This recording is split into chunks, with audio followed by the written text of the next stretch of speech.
D good morning. Good morning. అందరూ tiffin చేశారా?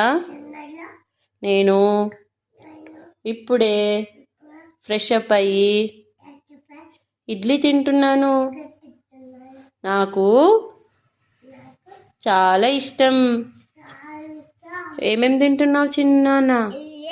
ఇడ్లీ. ఏంటిది అది? ఇడ్లీ, సాంబార్, పల్లి చట్నీ. Very good. మరి మీరేం తిన్నారు? కామెంట్ చెయ్యండి. మర్చిపోతున్నారు.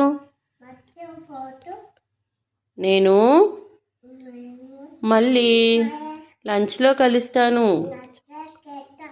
ఓకేనా అండి? బాయ్ మరి.